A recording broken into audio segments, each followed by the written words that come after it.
Hey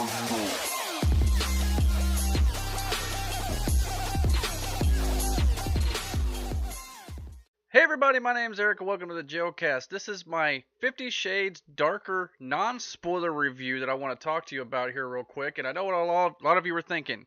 He paid money to go see this movie, right? Yes, he did. Okay, so yeah, I'll flat out say up front, I do believe that this film is not the greatest film out there. However, I did not hate this movie nearly as much as I thought I would going in. I thought this was going to be like the worst time at the theater, and I was going to fall asleep halfway through, and it was just going to be absolutely horrible. And it's not perfect at all. It's not the greatest film out there at all to even go see in the theater at this point.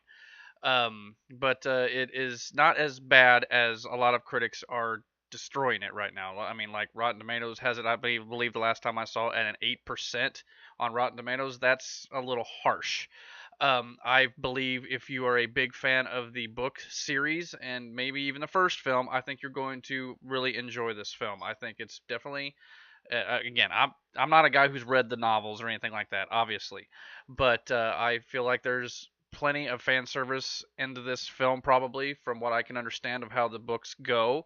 That you're going to walk away satisfied to at least a certain level here. There may be some things in the book. Obviously, the films are not going to portray the hardcore sex scenes as graphically as the books do. Because there's only so much you can do with an R rating in film here. I believe this movie is R-rated anyway. But yeah, so I mean, obviously they're not going to go to that length. But when it comes to certain elements in the book, I think they, got right. Especially there's one scene toward the end. I don't want to ruin anything here, but there's a scene toward the end where it pays a great bit of fan service, and there was even a loud applause and cheers from the screening that I went to. All the people in the crowd was going crazy for it. So if there's something in the book you're looking forward to, chances are it's what I'm talking about here. So in that regard, I liked the film, and also I really enjoyed the whole idea. Again, this isn't a big spoiler or anything, but is there a possibility for a redemption story for Christian Grey's character here as he deals with some of the things in his past and trying to overcome his addictions, so to speak, here.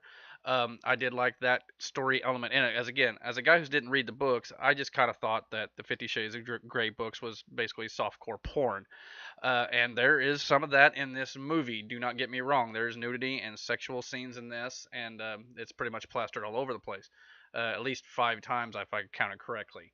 But that is not what the story is completely about. There is a very redemptive story arc here, and I think that is a nice wrinkle to the film, and it gives a little bit of weight to the film as well, and something for the characters to do. So I like that aspect of the film. Now, there are a lot of bad things about this film too. First of all, I felt like the chemistry between the two lead actors, much like in the first film, was not really there.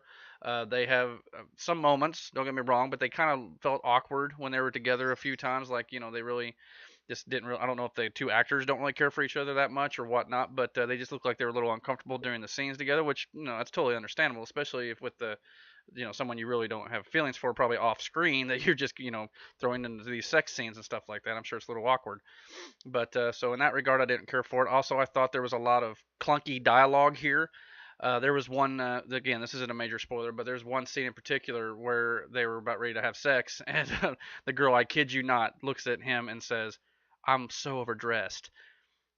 Really? I mean, come on. I mean, and that wasn't it. There was even one line talking about, kinky, you know, I don't want to say the word here because it's cursing, but anyway, I thought that it was kind of like, really? Okay, so this is the dialogue we've got going on here, and I mean, granted, I'm a fan of the Star Wars series, but and the prequels had horrible dialogue in it as well, so I'm not going to totally bash it for the bad dialogue, because I'm able to overlook it there. But you've got to understand what you're getting into here with the dialogue in here.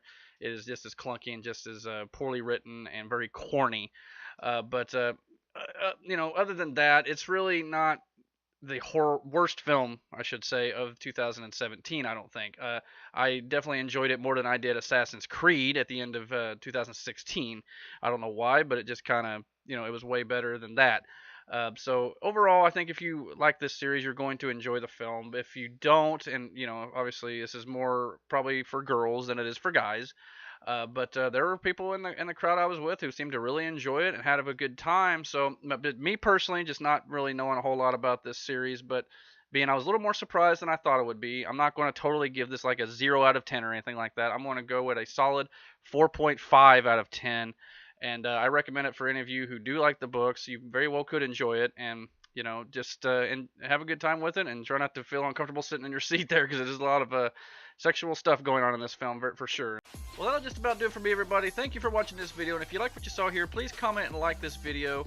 And you can also subscribe to the Jailcast on YouTube by searching for Jailcast there. You can also find links in the description of this video for my Facebook and Twitter, or you can go to facebook.com/Jailcast, or you can find me on Twitter @EricJail.